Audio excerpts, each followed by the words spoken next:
itsura ng sanga. So balatan natin para makita yung pangamay nga talaga. Siyempre, yan, marami pa dun. Pero, yan. Ito yung pangamay guys. So kuha pa tayo. No? Ano nga ba ang pangamay? Ito yung ginagamit bilang pangpaswerte. So dito tayo. Yung magandang sanga. Yan. Yan. Yan yan.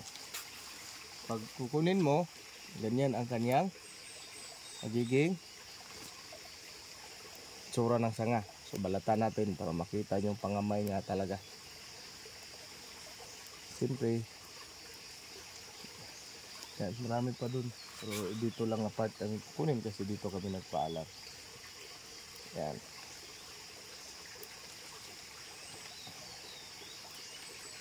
Kita rin yun. Dol pa kayo ba ako no na unahan. Ano po din naabot video sa 3. Yan guys oh. Ang gusto lang kamay ng tao kaya tinatawag siyang pangamay. So ito po yung ginagamit na pangpaa mo, panghalina. No, yung iba ginagamit nila sa gayuma pero sa atin ginagamit po natin sa pangpaa mo at panghalina. So yan pa, marami. Yun. So dito sa nga ang kukunin namin. So ulitin pa natin. Gawa pa tayo ng sample. Nito. Yan. Para kita pa nito. Yan. So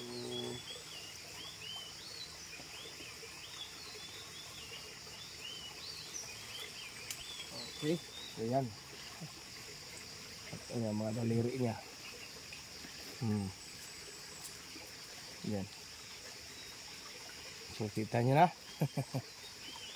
No? Pag talagang ano na, ngayon sabihin natin na pag ikaw talaga ay kapalarin at tutulungan ng mga gabay na nasa paligid, pag ikaw ay welcome nila, sila mismo ay magpaparamdam sa iyo.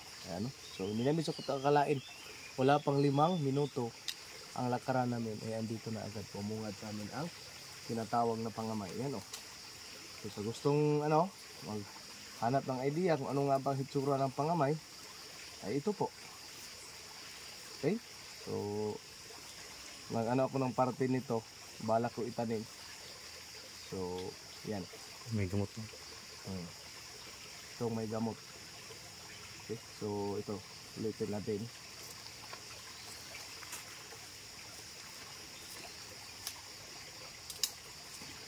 Mali man.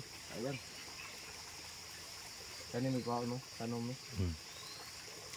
May gamot. Okay, so ito yung maliliit niya sanga.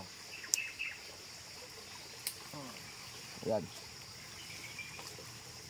Ha? So purihin ang amang may kapal, no?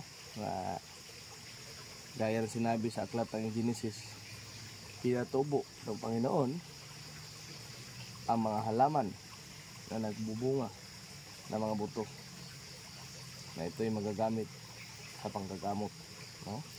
Sinabi din sa Biblia na tuklasin natin ang mga bagay dito sa sanlibutan at iligpit natin nakakabuti sa atin. At ito yung isa sa nakakabuti sa atin, no? Nagagamit po ito sa paghalina at pangpaswerte. Yan na.